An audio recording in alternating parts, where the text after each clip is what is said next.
Okay, let's see what happens here. Okay, so this is the Zeitgeist movie right here, and just gonna kind of go down a little bit of rabbit trails here. So I got it started right here. Let's see what they say right here. In other words, the early civilizations did not just follow the sun and stars, they personified them with elaborate myths involving their movements and relationships. The sun, with its life giving and saving qualities, was personified as a representative of the unseen creator or God, God's Son, the light of the world, the savior of humankind. Likewise, the 12 constellations represented places of travel for God's Son and were identified by names, usually representing elements of nature that happened during that period. Okay, so I guess they're trying to relate sun worship to all all religions. Okay, let's see what it says over here in Deuteronomy. It says, "And least thou lift up thine eyes unto heaven, and when thou seest the sun and the moon and the stars, even all the hosts of heaven, shouldest be driven to worship them and serve them, which the Lord thy God hath divided into all nations under the whole heaven. For the Lord hath taken you and brought you forth out of the iron furnace, even out of Egypt, to be a people of inheritance as you are this day. Furthermore, the Lord was angry with me for your sake and swore that I should not go to the Jordan, as I should not go in unto the good land which the Lord had given thee. For I must die in the land. I must not go over to the Jordan." Okay, so it says, "Take heed unto yourself, lest you forget the covenant the Lord your God she had made with you, and you make a a graven image in the likeness of anything which the Lord thy God hath forgiven." So it sounds to me like um, God is telling you not to worship the sun in his scripture. The same scripture which Jesus quoted numerous times. So that differentiates the Bible from all these religions that worship the sun. Okay. Now, whether or not pagan stuff creeped into the church, that's a whole nother story. But, some of these other people, they're going beyond that. They're trying to say that basically Jesus, I don't, who knows what these people are talking about. It just seems so bizarre to me. So I'm going to go over here to this, because we went from Zeitgeist, and Zeitgeist, obviously, after that clip, they're going to talk about how Jesus was the same as all the other um, pagan mythical gods or whatever. So this guy named Alvin Kuhn, he was an author, looks like in the 20s and 30s and 40s. And he wrote a lot about God, and he was into what was called theosophy. Now, theosophy was basically where they took all religions and they just kind of mixed them all together in some kind of gumbo pot, and just see, guess you're trying to find the truth by mixing all the different religions, try to find out try to get that flavor that you're looking for or whatever. So you have people that are into the occult. We can go over here to theosophy, and we can see that it was established in the United States during the late 19th century by a Russian immigrant named Helena Blavatsky, this lady right here.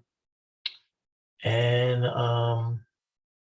it was categorized by scholars of religion as both a new religious movement and as part of the occult stream of Western esotericism. It draws upon both older European philosophies, such as Neoplatonism, and Asian religions, such as Hinduism and Buddhism. So when you're talking about Neoplatonism,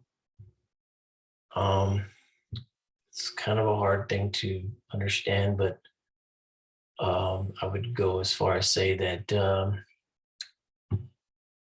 the theosophy and Neoplatonism is pretty much one and the same. It's a focus on,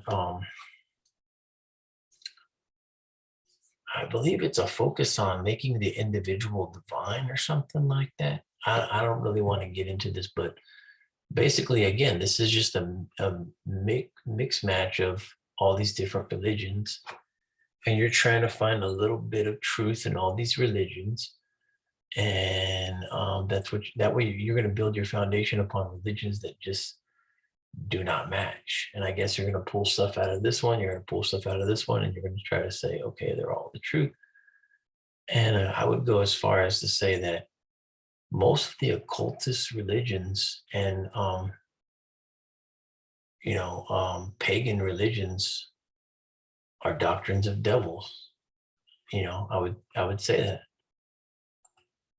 So again, we go back to this guy Alfred Boyd Kuhn. He was influenced by some guys over here, Gerald Massey and Godfrey Higgins. And he contended that the Bible derived its origins from other pagan religions, and much of Christian history was pre-existent in Egyptian mythology. So again, it kind of goes back to what they were saying in the zeitgeist, how it's kind of like sun worship, and they're trying to entail it all together. And when you look at, I didn't read the books, but I kind of briefly scanned some of these books that he wrote. They're all about trying to figure out who God is, and more philosophy driven than anything. And I would imagine it's written at a time where these people were highly skeptical and highly into New Age philosophy, and so this guy went on to influence a more recent author named Tom Harpur. And Tom Harpur was a former Anglican priest who wrote a book called The Pagan Christ. Okay, so there's The Pagan Christ. I'm just going to keep myself down here somewhere. So this guy was an Anglican priest who was influenced by the occultic teaching of the last guy that I just showed, right? And he came across some of this other stuff, and I'll get into what I think this all boils down to in the last clip that I have here. But again, these guys are basically just they're just kind of mixing it up, and they're skeptical, and they're completely against the Christ that we find in the Bible. I don't know. I don't know what the deal is. I guess people they're offended by the Jesus of the Bible. It's a little too old fashioned for them, maybe. Who knows, really? Okay, so this guy right here, he gave an interview.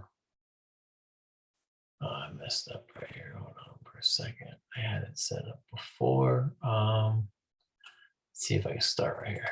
Process and realized that Jesus was slipping away on them, and knowing myself from my own scholarship. Hold on, let me go back a little bit more here. The existence of the historical Jesus of Nazareth. Okay, here we go. Well, there's no simple answer to that. It took a little time. It became increasingly obvious to me over the last 7 or 8 years that the Jesus Seminar, which has been devoting 25 years to a study of what are the authentic words of Jesus, what are the authentic actions of Jesus.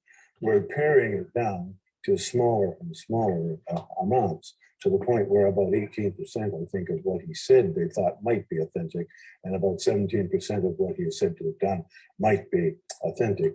Okay, so if you catch that, this guy who's an Anglican priest is saying that the majority of the stuff that's in the Bible is not, Jesus never said this stuff. He never did this stuff. I mean, I don't know how they come to these conclusions. Apparently they, now 2000 years later, all of a sudden we're starting to figure out that we know more than they do when the text was written, 2000 years ago. But according to this guy, it's not written 2000 years ago. It's written after that. And in the course of watching that process and realize that Jesus was slipping away on them, and knowing myself from my own scholarship, that there was nothing coming out of the first century at all in the way of hard evidence for his existence. We had the Gospels. Okay, so he's saying that there's really nothing that even proves that he existed at all. Yeah, he says we got the Gospels. Whose dating is not quite as precise as people would lead us to believe, but will only really come together fully about 150 Common Era. Not okay, so he's declaring that the Bibles, the Bible that we have, the Gospels, was written around 150. But is that what he's really saying, or is he saying that the manuscripts that they have are from that date? You know what I mean? So this guy needs the first one. He don't want no copies of nothing. It has to be the first exact one, or else it ain't no good. You know what I mean? But at the same time, he gonna go over here and he gonna read this guy's stuff and some of this other stuff that this guy was reading, and he's gonna view that as more relevant than the Gospels. You know what I mean? Well, go figure. but their origins, the tradition is believed to have come out of the first century. But apart from Josephus, a Jewish historian, who has two interpolations, which are later Christian forgeries, mentioning Jesus Christ, we have nothing from the first century. This is so again, this guy that wrote the pagan Jesus book, he don't believe Jesus exists at all. He's an Anglican priest. He just said right there that Josephus was a forgery. He's not going to mention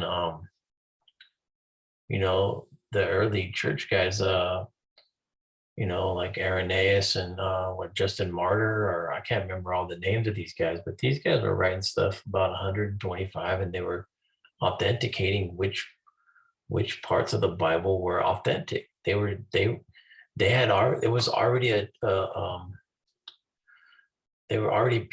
church was already starting to form, and the documents were already starting to be which ones were the correct ones and which ones weren't. You know what I mean? And they were being authenticated by these people that wrote, outside of the Gospels. You know what I mean? These were more like Bible commentaries of the first century. So let me jump into another guy who's going to talk about this stuff right here.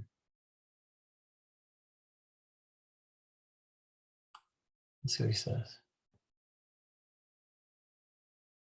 These things about these deities, what you find is that Bill Maher is quoting Zeitgeist. Zeitgeist is quoting another book. That book's quoting another book. These are all modern books. And then that book has no ancient sources of any kind. It's just sort of a long string of one person quoting another who had no original sources. So it's difficult to do research on this because the documents don't exist. They can't be analyzed. But let me go through some details. Okay, he's going to go through the whole Zeitgeist thing, and I don't really want to get into that. You can watch videos that debunk it all, but the key of what he's saying is the books that they're getting this information from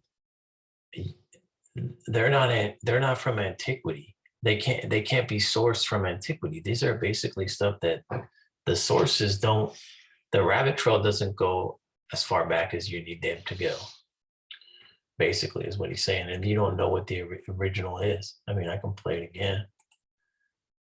Person quoting another who had no original sources. So it's difficult to do research on this because the documents don't exist. They can't be. Hey, but Tom Harper, him over here, he's willing to denounce his faith over it. Let's see what this guy has to say. This is a pretty interesting guy over here. And then a bit like Osiris, he's reassembled, he's put back together. So only in that vaguest sense would you talk about crucifixion or resurrection. Look at the story of Krishna. Krishna too is not born of a virgin. Krishna is crucified only if you think being pierced by an arrow through the foot is crucifixion. So in other words, these supposed parallels are at best forced. We might find a little hint of something here, and it's like what we find in Christianity. But now what he's saying right here is they especially the Zeitgeist film, it wants you to believe that all religion has one single origin, that basically anybody that's a religious person is just it's all dating back to ancient times where people started to worship something and all this other stuff. You know what I mean? And that's what they're trying to throw it all together. They're trying to say that it's all made up. And in many cases, they're simply made up. Now, I've just mentioned a few features. There are many other features that I could debunk. Yeah, so what he was saying right there is the sources that they're using to try to compare with Jesus. They're the way that they're connecting this stuff is just like a made up thing. If you look back at these myths and you see all the parallels lined up, there are many others I could debunk. But in the short time we have, I want to make this general point.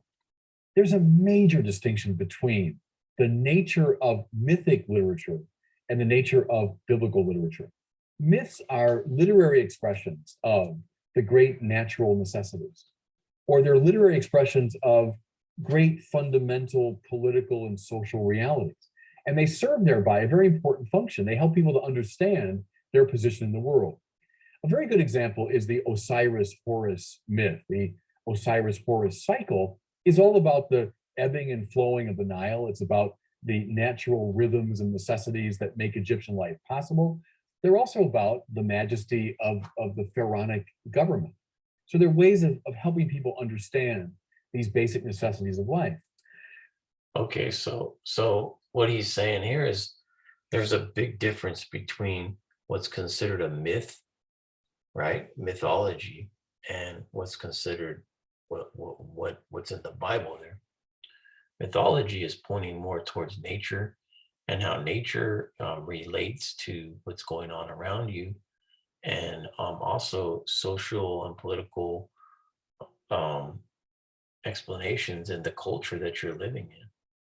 You know, I mean, the Bible is pointing towards a universal problem within man that needs correcting, which is the sin in man, man's rebellion and fall away from the Creator, God.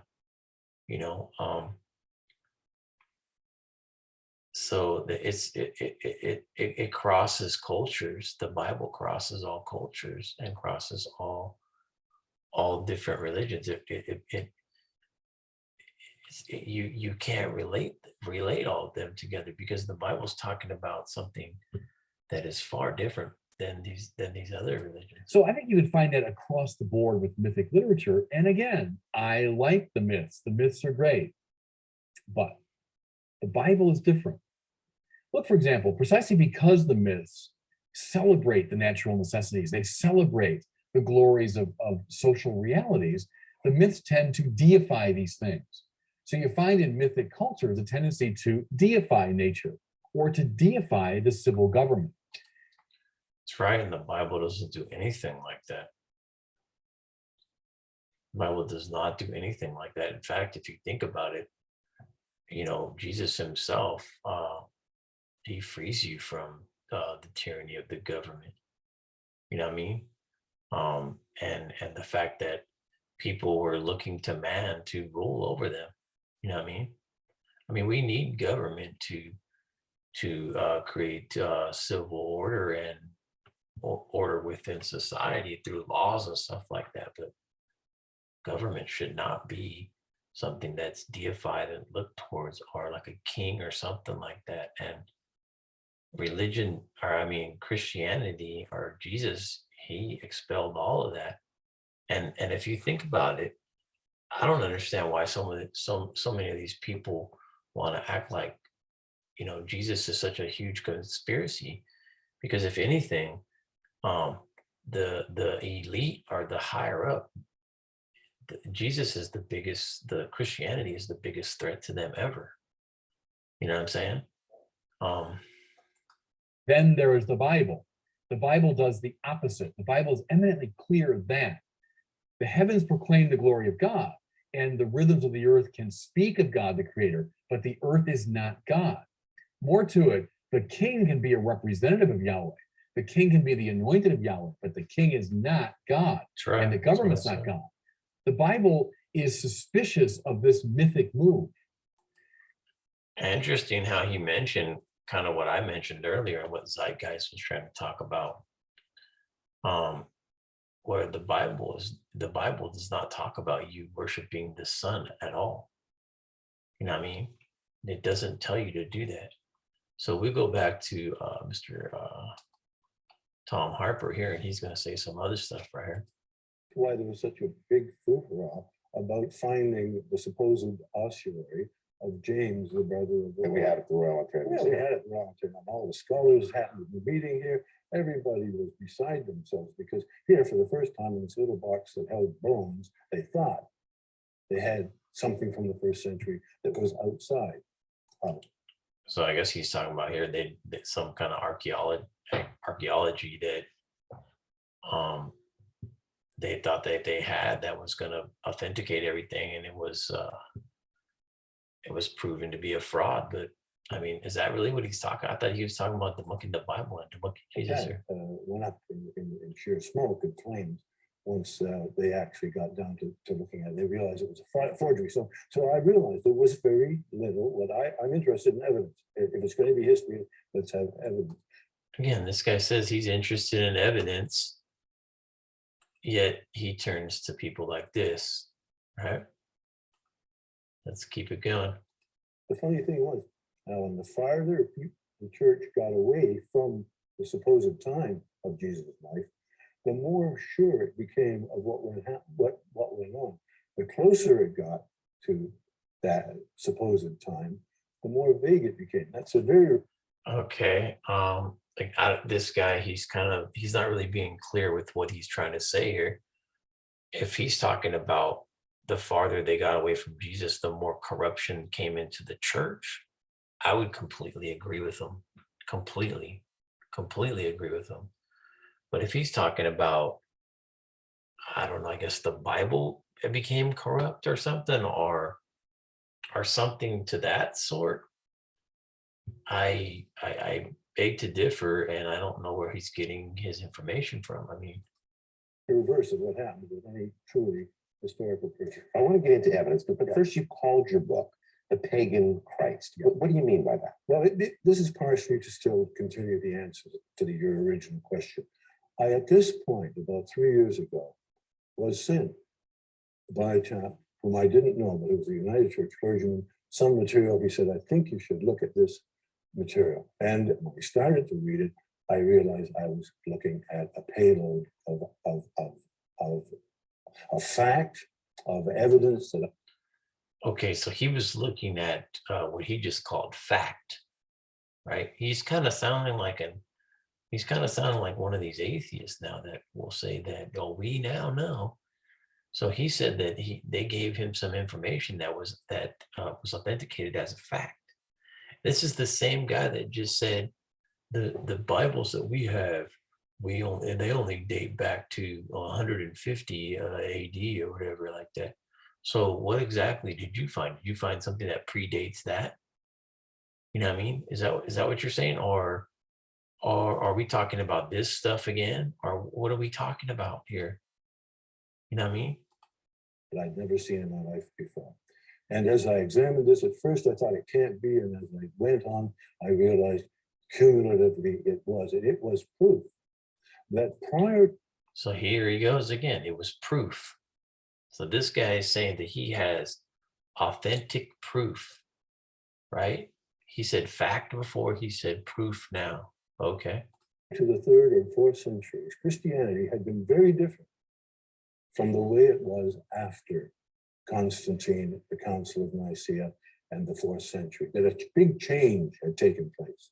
And in the course of that change, a story which had once been a universal pagan myth belonged to the Greeks, before them to the Sumerians, and particularly to the Egyptians, that myth had been clad in Jewish form and made into a history, into a literal story. Okay, so there he goes. He kind of broke down his the Jesus myth or whatever he calls it.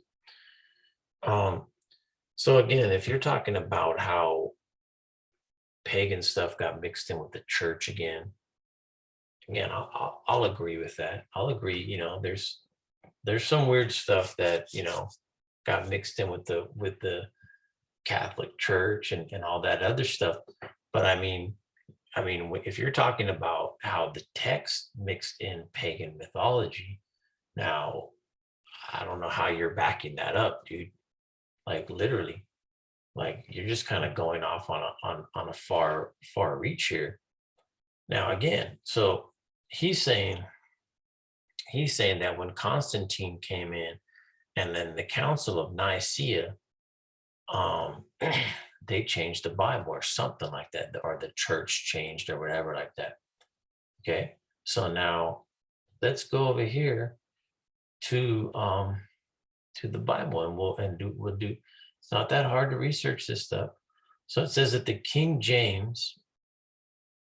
It says the King James was translated from the Textus Receptus. Okay, now the Textus Receptus is the Bible that made it through the Byzantine Empire. It was preserved, when Islam came in and basically almost wiped out everything. They tried to destroy everything. So the Textus Receptus was preserved by the Byzantine Empire. I believe that's the story. But the King James was translated, I believe, in 1611. Okay. So now if you think about it, it was translated in 1611. This is the Bible that we have now. It's called the King James Version. Okay. Now they found other it's called the Alexandrian text. These were found in the 1950s. Some other ones were found in the 1930s. Okay. So you have one that was the Gospel of Luke and John, found in 1952. Okay. Now it says somewhere, okay, it says it right here. So it says it's generally described as the most significant papyrus of the New Testament to be discovered so far. The evaluation of manuscript as a result of the early date, and it is assigned circa 175 through 225 after Christ. Okay. So this is when sometimes you'll read the Bible and it'll say some of this stuff was not in the earlier manuscripts. Like I think there's the one where it talks about how they stoned the lady that was found in adultery, right? Some of those things were not found in this older one. And this is very small, different things that are not there. You know what I mean?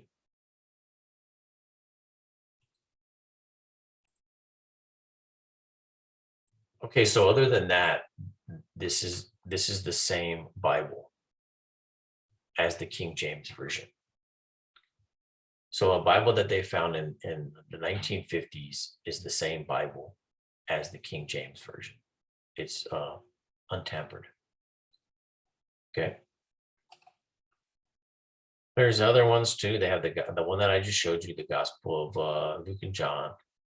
They have the Pauline epistles right here. That's a pretty significant thing. The most probable date between 175 and 225. Okay. Now, this is pretty much the majority of Paul's letters, right? This authenticates the Bible, that it was not tampered with by the Catholic Church. Now, again, I said 175 and 225. Now, when you look at Constantine right here, and again, it's so crazy that you run into people that'll say, oh, they changed the Bible. I mean, how hard is this for you to find? People just don't want to believe it all, dude. That's basically what it is. So Constantine, he ruled, it says he became the sole ruler in 325. So this is after this Alexandrian text was written.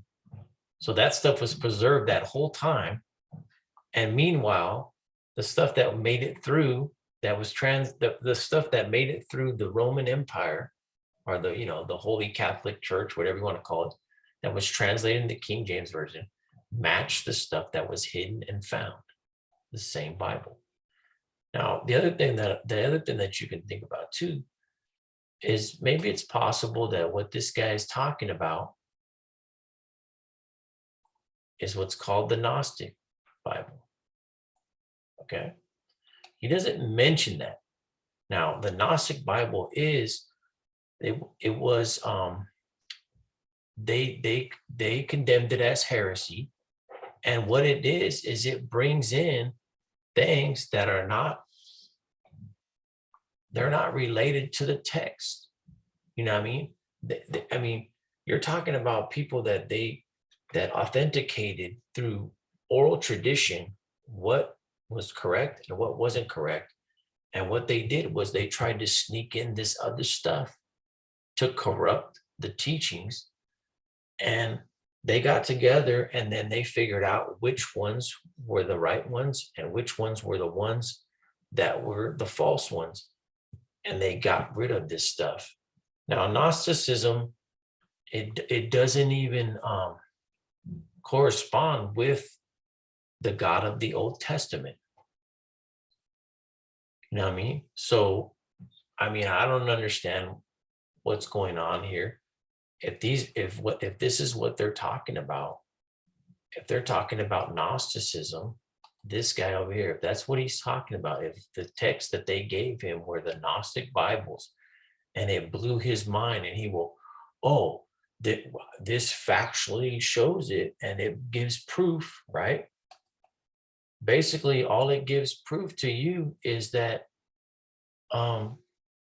the Jesus that you're going to believe in, he didn't die for your sins and all this other stuff. And basically it just turns Jesus into just a good teacher. That's all it does. You know what I mean? And again, he's right by saying, yeah, they did destroy some stuff, and it was the Gnostic Bible, but it was found in, I guess, in the 1940s or the 30s or something.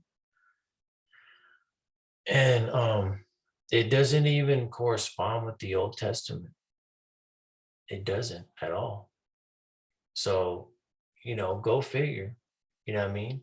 These people need to be a little bit more clear. If that's what they're talking about, and I would go as far as to say that the majority of the secret societies that everybody has all these conspiracies about, they're all based on Gnosticism. All of them. I wouldn't say all of them, but the majority of them, the Freemasons, the Knights Templar, all these things, they're based upon the Gnosticism. I mean, they view God as something that's not the God of the Bible. It's completely different. You know what I mean? This stuff did not belong in the text. It was something that tried to creep in, and that's why they had to form a council and find out, and because they had the oral traditions, they knew what was going on, and they had to find out which stuff we need to get out, which stuff was heresies and which ones weren't. That's when they canonized the Bible. You know what I mean? And then they got rid of the stuff that didn't belong.